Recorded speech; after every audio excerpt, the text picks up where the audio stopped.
Okay, students. You have done a portion of Act 4 Scene 1. One lesson you have done. You have done a written work on that. Till line number 33, you have got a lesson. Now I'll do from line number 34. Okay.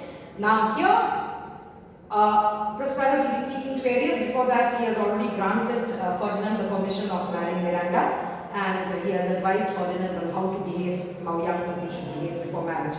Now here he has called Ariel. And Ariel comes and says, "What would my potent master? What do you wish for?"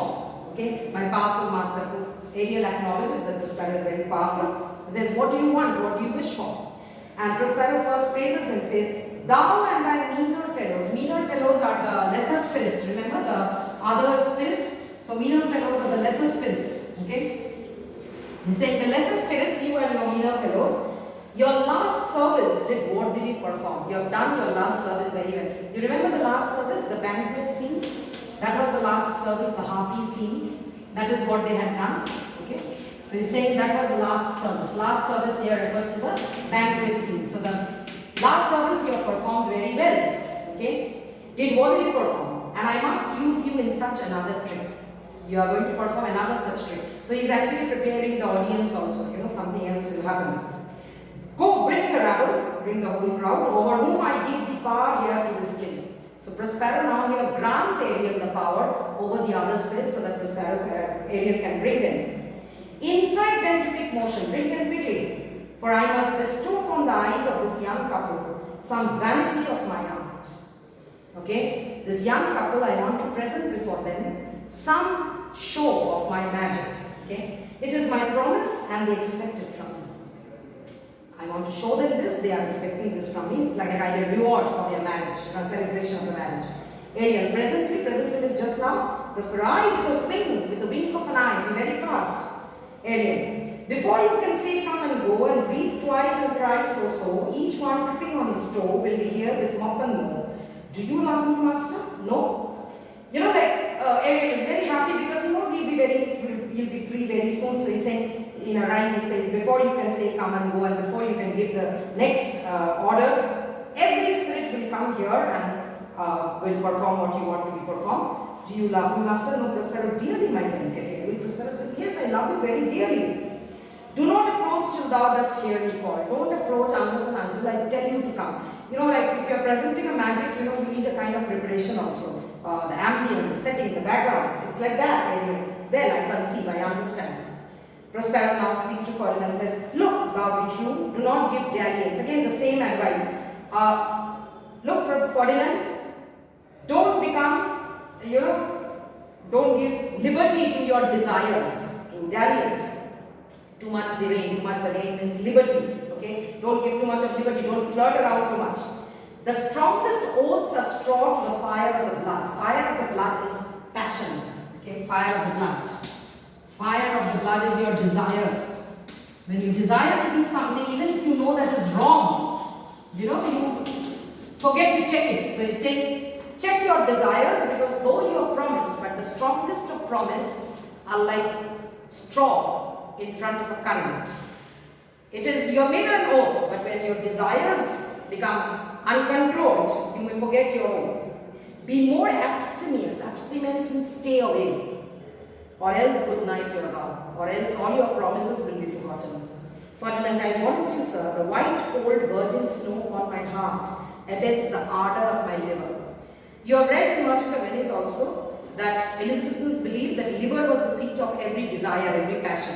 So he's saying, even if my liver urges me to be desirous, to be physically close to Miranda, but the cold virgin snow upon my heart, the promise I made, my heart has made a promise to be true, okay, not to be flirtatious, I will stick to it. So it is the heart's desire that will check the desire of my liver. Prospero, well, now come Ariel, bring a corollary rather than one to spirit. One means there should not be any shortage of spirit. Bring a corollary. Corollary means the huge group, the big group. Appear and pertly. Pertly means very deftly you are come. And soft music is played. And Prospero tells Ferdinand, Miranda, no tongue, all eyes, be silent. Don't talk, just watch this, what you're watching. And you see, what follows is a mask. Okay? Mask is a kind of an elaborate presentation. In Elizabethan time, you have read about a mask, the masquerade in Merchant of Venice. When people celebrate, they dress up in elaborate style and they go out on the road in a procession. But here, the unique thing is that here it is a mask presented by spirits. So the spirits come in the shape, I won't say dressed up, I'll say come in the shape of ancient gods and goddesses. Okay? And they come to bless this young couple. So you see, you find here mythological characters, gods and goddesses from mythology. First is Iris. Now who is Iris? You see, everything is given in that footnote. Iris is the goddess of rainbow and believed to be the messenger of gods. So naturally the messenger comes first. Before the gods and goddesses come, the messenger comes. So Iris comes. And Iris comes and Iris invokes, calls, Ceres. Who is Ceres? Ceres is the goddess of fertility. The goddess who is dependent on growing crops, making our fields green. So Ceres comes. Ceres will come, so Iris is calling Ceres. Ceres most bounteous, plentiful. Ceres blesses the world with gifts of grain and corn, so bounteous lady. Thy rich lees of wheat, rye, barley, vetches, oats and peas. That is what Ceres brings, in all kinds of grains and corns. You bring with you all these. Thy turfy mountains, Ceres is also the goddess of the mountains covered with greenery. Turfy means covered with greenery. Where live midland sheep, the sheep which live on the mountains, the soft, gentle sheep, and flat meads thatched with store them to keep. Ceres is also the goddess of the meadows, and in the meadows, what do you have? The granaries, where the grains are stored. Grains are grown in the field, but stored in the granary. Thy banks with peoned and twilled brims, with spongy April at thy hest betrims, to make cold beams chaste grounds. Ceres is also the goddess of the streams, which are bubbling with water, and believed to be the shelter, to be the homes of nymphs, water nymphs, beautiful water nymphs. And thy broom groves, the tall trees, like shaded trees, whose shadow the dismissed bachelor loves. Dismissed bachelor, a rejected lover. A rejected lover usually goes and sits under the shadow of a tree to write poetry. Okay? Being lass lone. Lass is a young girl. Lone means rejected, given up. When a young girl refuses a young boy, the young boy goes and sits under the shades of the trees, which actually are created by Ceres. Thy old-clipped vineyard. The vineyards, vines, the grapevines and all. What do the people do? They twine the heads so that the heads don't dangle. Either they clip them and the hedge is created. So the pole clip means the head's clipped. Okay? And thy sea march sterile and rocky heart. Ceres is also the goddess of the seashores, which are sterile. Sterile means nothing grows there. They are either rocky or sandy, so nothing grows there. Okay, sterile.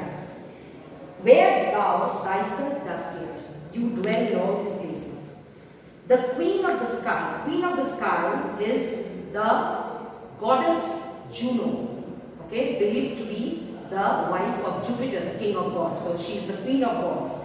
The queen of the sky, whose watery arts and messenger am I. I am the messenger of Juno. Watery arts and messenger, the goddess of the rainbow. So watery arts and messenger. Beats thee leave this. Juno has told you, has requested you, or ordered you to leave these places, and with a sovereign grace here on this grass plot. She wants you to come on this grassy plot, in this very place, to come and sport. She wants you to come here and be with her. Her peacocks fly away. It is believed that Juno's chariots are drawn by peacock.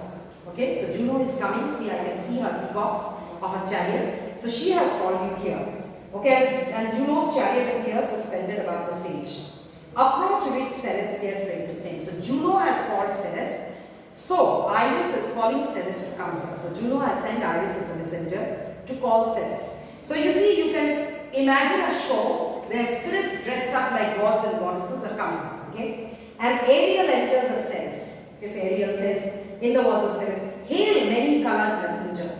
He's saying, "I'm hailing you, I'm greeting you, many-colored messenger, that never does disobey the wife of Jupiter." You never disobey the wife of Jupiter. Ceres praises her, who with thy saffron wings upon my flowers diffused with honey drops. Rainbow. If rainbow doesn't shower water on the flowers won't be beautiful. So he's saying, you are the one who diffuses honey drops into my flowers. Refreshing showers, you bring refreshing showers. And with each end of thy blue bough dost crown my bosky acres and my unshrubed down. And with the edges of your bow, you act as a crown, to the shrubs and the trees of mine. Okay, bosky acres are the green acres of land, and unshrubed down, the areas where there are no shrubs also.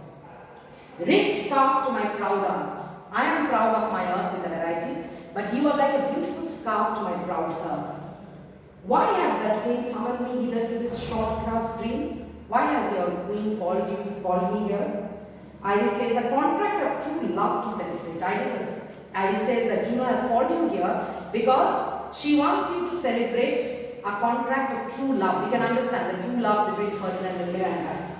And some donation freely to estate on this blessed lovers. Donation here is blessing, and to bless this lovers. So Ceres is called to bless the lovers. We can understand what kind of a show it will be. Show of mythological gods and goddesses coming and blessing Ferdinand and Miranda. They will enjoy themselves. We will stop there, okay? And what follows is, a continuation of this show of spirits coming in the forms of gods and goddesses. And along with that, there will be a story entwined, a mythological story of this, of the god of the underworld, and Ceres that will also come. So we do till this much.